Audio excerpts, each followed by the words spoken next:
Political పార్టీల పరిస్థితి ఏంది? ఇంకోవైపు బీఆర్ఎస్, నేను TRS I think silver Jubilee. నేను చెప్పాను లాస్ట్, అంటే చాలా మాధ్యమాలు అడిగే ఉన్నట్టు చెప్పాను. డిసెంబర్ తర్వాత మన సీఎం రేవంత్ రెడ్డి గారికి 13 నెలల కష్టకాలం, హామీలు పక్కకెళ్ళి ఇష్యూలు ఎక్కువ అవుతాయని. యాజ్ ఆఫ్ నో అవే జరుగుతూ వస్తున్నాయి. అయితే ఇప్పుడు నేను ఏ పార్టీకి చెందినవాడిని కాదు, నాకు ఏ పార్టీతోనూ సంబంధం లేదు. బట్ ఏదైతే ఈ రజతోత్సవ సభ అనేది జరగబోతోందో బీఆర్ఎస్ తరఫున, అది మళ్ళీ రాష్ట్రంలో పురుడు పోసుకుంటుందని చెప్పచ్చు. It's going to be a big success. ఖచ్చితంగా వాళ్ళు ఈ సభ ఏదైతే ఉందో అది వాళ్ళు అనుకున్న దానికన్నా మరింత ఎక్కువగా ఆదరణ లభించి, అంతేకాకుండా ఎక్కువ శాతం హైదరాబాద్ నుంచి విపరీతమైనటువంటి పిలవకుండా వెళ్ళేవాళ్ళు కొన్ని లక్షల మంది ఉంటారు. ఊహకు కూడా అందదు, చాలామందికి ఫుడ్ కూడా అందదు, వాటర్ అందదు. అయినా సరే ఆ సభను విజయప్రదం చేయడం కోసం వాళ్ళుగా స్వతహాగా వెళ్ళేటటువంటి ప్రజానీకం విపరీతంగా ఉంటారు. రేపు జరగబోయే రజతోత్సవ సభ తెలంగాణ ఉద్యమం అని గుర్తు చేస్తుంది, చాలామందికి గుర్తు చేస్తుంది. మరి అంత పెద్ద సభ జరగబోతుందంటే దానికి ముందే అరెస్టులు కూడా ఉండబోతాయి అనే వార్తలు వినిపిస్తున్నాయి.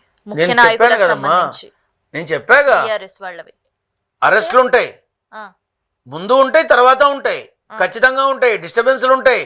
వీళ్ళు బీఆర్ఎస్ వాళ్ళ వల్ల ఇవి జరిగినాయి కాబట్టి they are the only people who is responsible అని ఇష్యూస్ ఉంటాయి.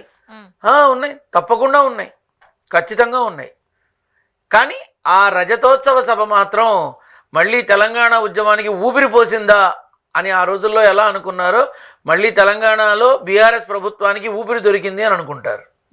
సో రానున్న రోజుల్లో ఇది ఒక కీలక మార్పుకి నాంది పలుకుతుంది. సో ఖచ్చితంగా కొత్త ఇంటికి పునాది పడుతుంది.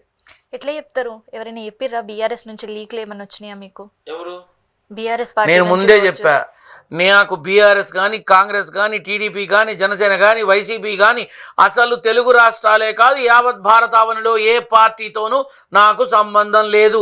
ఏ పార్టీ వాళ్ళకైనా సరే నాతోనే సంబంధం. నారసింహుడి బిడ్డ సీతమ్మ కొడుకు ప్రాణం పోయినా ఒక పార్టీకి చెందిన వాడిగా బ్రతకడు. ఇట్లా తెలుస్తున్నాయి గురుగారు నారసింహుడి అనుగ్రహంతో. నేను చెప్పింది ఏ రోజు ఏది కాకుండా ఉందమ్మా. నిజం చెప్పాలంటే అసలు first after very long time ఈ మాధ్యమంలోనే మనం ఆ రోజు ఇక్కడే కూర్చొని మాట్లాడుకున్నాం.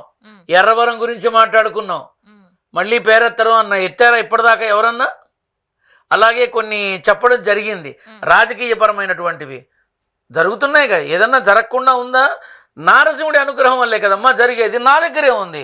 అంటే నారసింహుడు అంటే ఎవరు? కేంద్రం నుంచి ఎవరైనా ఉన్నారా పర్సన్ మీకు ఆ పేరుతో? లేదమ్మా, ఆయన వైకుంఠంలో ఉంటాడు. ఆయన కేంద్రంలో ఉండడు, వైకుంఠంలో ప్రశాంతంగా ఉంటాడు ఆయన శ్రీ మహావిష్ణువు రూపంలో. కాబట్టి ఆయన నా నాన్న నారసింహుడమ్మా. కాబట్టి ప్రతిదీ అబద్ధం ఎలా అవుతుంది? నేను చెప్పింది జరగదమ్మా, జాగ్రత్తగా గుర్తుపెట్టుకోండి. నేను చెప్పింది జరగదు. నా నాన్న నాకు తెలియబరిచి నా ద్వారా చెప్పిన విషయాలు మీకు అవగతం చేస్తాను. అవి ఎలాగూ జరుగుతాయి, నాన్న కదా చెప్పేది, అంతే. అసలు ఆ నాన్న మీకెందుకు చెప్తున్నారు? మిగతా నా నాన్న కాబట్టి. అంటే మిగతా వాళ్ళకి నాన్న కాదా? నువ్వు ఎలాగా యద్భావం తద్భవతి, నువ్వు ఎలా పిలిస్తే అలా పలుకుతాడు ఆయన.